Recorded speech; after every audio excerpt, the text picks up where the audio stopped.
بسم اللہ الرحمن الرحیم، السلام علیکم۔ آج کی اپنی اس ویڈیو میں آپ سب لوگوں سے اپنے بہت سارے سریام کے پروگرامز پر ہاتھ باندھ کر معافی مانگنا چاہتا ہوں۔ سب سے پہلے میں آپ سب سے اپنے اس پروگرام پر معافی مانگتا ہوں جس میں نے کراچی کے علاقے لیاری سے ایک جسم فروشی کے اڈے سے ایک ایسی خاتون کو بازیاب کروایا تھا جسے 22 سال پہلے اغوا کیا گیا اور پھر اسے رحیم یار خان میں 22 سال بعد اس کی ماں سے ملوایا تھا۔ اگر کچھ لوگوں کی اس منطق کو مان لیا جائے کہ کسی کی بھی داد رسی سے پہلے، کسی سے بھی اظہار یکجہتی سے پہلے یا کسی کی بھی مدد کرنے کو پہنچنے سے پہلے اس کے کردار کو دیکھنا چاہیے، تو مجھے اس پروگرام پر آپ سب سے معافی مانگنی چاہیے، اس لیے کہ وہ عورت تو جسم فروش عورت تھی، اس کے کردار پر تو بہت بڑا سوالیہ نشان ہے۔ میں اپنے ہر اس پروگرام پر آپ سب سے معافی مانگتا ہوں جس میں نے 8 سال، 10 سال، 12 سال، 14 سال کی ان معصوم بچیوں کو پاکستان کے مختلف فحاشی کے اور جسم فروشی کے اڈوں سے بازیاب کروایا، جن بچیوں کو ان کے اپنے ماں باپ نے، ان کے اپنے رشتہ داروں نے جسم فروشی کے ان اڈوں پر بیچ دیا تھا۔ ظاہر ہے ان کی مدد کرنے سے بھی پہلے مجھے یہ سوچنا چاہیے تھا کہ وہ جسم فروش بچیاں ہیں، جسم فروش عورتیں ہیں، یا معاف کیجیے گا ایک لفظ جو ہم سب استعمال کرتے ہیں کہ وہ طوائف بن چکی ہیں۔ ان کا کردار بھی مجھے پہلے جانچنا چاہیے تھا اور پھر ان کی مدد کو پہنچنا چاہیے تھا۔ میں آپ سب سے ان پروگرامز پر بھی معافی مانگتا ہوں۔ میں اپنے اس پروگرام پر بھی آپ سے معافی کا خواستگار ہوں جس میں نے بابائے قوم قائد اعظم حضرت محمد علی جناح رحمۃ اللہ علیہ کے مزار کے احاطے میں ان کی اصل قبر والے کمرے کو لڑکوں اور لڑکیوں کو کرائے پر دینے کا انکشاف کیا تھا۔ اپنے طور پر تو میں نے بابائے قوم کے مزار کی حرمت بچانے کی کوشش کی تھی، لیکن ہو سکتا ہے کچھ لوگوں کی نظر میں وہ بھی ملک کو بدنام کرنے کی ایک سازش ہو، سو میں اس پر بھی آپ سب لوگوں سے معافی کا خواستگار ہوں، باوجود اس کے کہ آج جو صاحب مسند ہیں، جو صاحبان اقتدار ہیں، اس وقت اس ایشو پر میرے ساتھ کھڑے تھے۔ اس پروگرام پر بھی، اس ٹرانسمیشن پر بھی آپ سے معافی کا خواستگار ہوں جس میں ہم نے زینب قتل کیس کو اجاگر کیا تھا۔ میں اس بات پر آپ سب سے معافی مانگتا ہوں کہ میں وہ پہلا صحافی تھا جو قصور پہنچا، جس نے وہاں سے لائیو بیپر دیا۔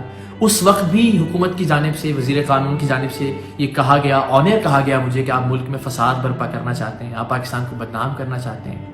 اور اچھی بات یہ ہے کہ اس کے نتیجے میں موجودہ حکومت نے زینب پروٹیکشن بل بھی پاس کیا جس سے بہت سارے بچے اور بچیاں محفوظ ہونے کی جانب آگے بڑھے پاکستان میں۔ لیکن پھر بھی میں زینب قتل کیس کو اجاگر کرنے پر آپ سب سے معافی کا خواستگار ہوں۔ میں آپ سب سے معافی مانگتا ہوں کہ میں مظلوم مسلمانوں کی آواز بننے کے لیے برما گیا، شام پہنچا، برما میں، شام میں وہاں کے مظلوم مسلمانوں میں راشن تقسیم کیا، ان کی مدد کرنے کی کوشش کی۔ معافی اس لیے مانگ رہا ہوں کہ ممکن تھا کہ وہاں مجھے گرفتار کر لیا جاتا، اور برما میں تو اس بات کا بہت زیادہ امکان تھا، اور اگر میں وہاں گرفتار کر لیا جاتا تو خبر ہی بنتی کہ ایک پاکستانی صحافی گرفتار ہوا ہے، تو شاید اس سے بھی بدنامی ہوتی۔ میں اس پر بھی آپ سب لوگوں سے معافی مانگتا ہوں کہ میں مظلوم مسلمانوں کی آواز بننے کے لیے برما پہنچا تھا۔ میں ہر اس بچی کو بازیاب کروانے پر جو گھریلو ملازمہ ہے، 6 سال، 7 سال، 8 سال، 9 سال یا 10 سال کی بچیاں جن کے جسموں پر جلانے کے، کاٹنے کے نشانات ہیں، ان کو ان کے مالکوں سے یا ان کی سوتیلی ماؤں سے بازیاب کروانے پر بھی آپ سب سے معافی مانگتا ہوں، کیونکہ ہو سکتا ہے ان بچیوں نے وہ زخم خود لگائے ہوں، خود کو کاٹا ہو، خود کو جلایا ہو، یہ سارا ڈرامہ خود رچایا ہو۔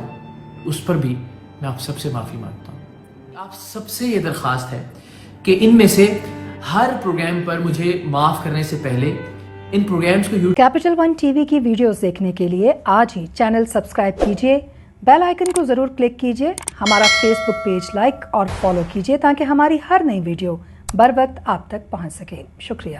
یوٹیوب پر ایک بار دیکھ ضرور لیجیے گا، شاید آپ کو اندازہ ہو سکے کہ میں بار بار اس ایشو پر کیوں بات کر رہا ہوں، میں بار بار اس موضوع کو کیوں ڈسکس کر رہا ہوں۔ میری آپ سب سے درخواست ہے، کسی کو بھی بلیم کیجیے، کسی بھی شخص پر الزام لگائیے، کسی بھی عورت کو مورد الزام ٹھہرائیے، لیکن خدا کے واسطے اصل مسئلے سے توجہ مت ہٹائیں۔ اور اصل مسئلہ یہ ہے کہ ہمیں خواتین کی بے حرمتی کو روکنا ہے، ہمیں خواتین سے ہونے والی بد تہذیبی کو روکنا ہے۔ وہ تمام لڑکے، وہ تمام اوباش، وہ تمام مرد جو کہ اس طرح کے واقعات میں ملوث ہیں، انہیں سوسائٹی سے الگ کر کے دیکھنا ہے، ان کو کنڈیم کرنا ہے، ان کی مذمت کرنی ہے، ان کو سزائیں دلوانی ہے، تب اس طرح کی ویڈیوز آنا بند ہوں گی۔ آپ کسی صحافی پر دباؤ ڈال کر، کسی چینل پر دباؤ ڈال کر، کسی بھی ایک ویڈیو کو پلانٹڈ کہہ کر اس طرح کی مزید ویڈیوز کو آنے سے نہیں روک سکتے. اگر ایک ویڈیو پلانٹڈ تھی اور وہ جان بوجھ کر بنائی گئی تھی اور وہ خدا نخواستہ کسی کو بدنام کرنے کی کوئی سازش تھی، تو پھر اس دوسری ویڈیو کے بارے میں آپ کیا کہیں گے؟ کیا اس سے بدنامی نہیں ہوئی کہ جس میں ایک رکشے میں موجود خاتون پر ایک مرد نے لپک کر اس کی بے حرمتی کی، بدتمیزی کی؟ کیا اس طرح کی کسی ویڈیو نے پاکستان کو بدنام نہیں کیا؟ اس طرح کی ویڈیوز آنے کا سلسلہ نہیں رکے گا جب تک آپ اس طرح کی بدتمیزی کے سلسلے کو نہیں روکیں گے. اور اس طرح کی بدتمیزی کا سلسلہ تب تک نہیں رکے گا جب تک ہم اس طرح کی بدتمیزی کو ڈیفینڈ کرنے سے باز نہیں آئیں گے، یا جن کے ساتھ بدتمیزی ہو رہی ہے ہم ان کو مورد الزام ٹھہرانے سے باز نہیں آئیں گے. میں پاکستان کے سبز ہلالی پرچم، پاکستان کے سبز پاسپورٹ کی تقدیس، اس کے محترم ہونے، اس کے مقدم ہونے کا سب سے بڑا نہ صرف حامی ہوں بلکہ اس کے لیے کوشش بھی کر رہا ہوں. میں چاہتا ہوں کہ پاکستان کا پاسپورٹ لے کر جب میں یا میرا بچہ دنیا کے کسی بھی امیگریشن کاؤنٹر پر جائے تو امیگریشن آفیسر کی آنکھوں میں میرے لیے، میرے پاسپورٹ کے لیے، میرے ملک کے لیے عزت ہو، احترام ہو، سوالات نہ ہوں، جو کہ آج کل ہم دیکھتے ہیں. اب یہ بات آپ کو بتانے سے خدا نہ خواستہ اب میرے دیش کی، میرے ملک کی، میرے وطن کی بدنامی نہیں ہوگی.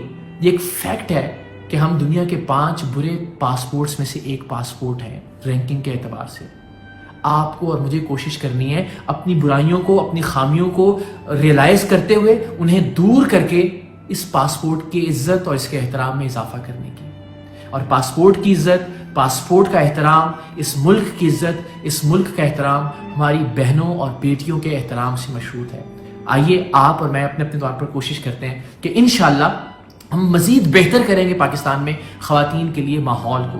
ہم مزید بہتر بنائیں گے اس بات کو اور یقینی بنائیں گے کہ ہماری بہنیں اور بیٹیاں جب پاکستان میں باہر نکلیں تو خود کو بالکل محفوظ تصور کریں. آپ اپنا کردار ادا کیجئے، میں انشاءاللہ العزیز اپنا کردار ادا کرتا رہوں گا. اور ایک کردار ادا کرنے میں جان سے بھی جانا پڑے تو یقین مانیے کہ مجھے کہیں پر بھی کوئی دکھ اور افسوس نہیں ہوگا. پاکستان زندہ باد. کیپٹل ون ٹی وی کی ویڈیوز دیکھنے کے لیے آج ہی چینل سبسکرائب کیجیے، بیل آئیکن کو ضرور کلک کیجیے، ہمارا فیس بک پیج لائک اور فالو کیجیے تاکہ ہماری ہر نئی ویڈیو بر وقت آپ تک پہنچ سکے. شکریہ.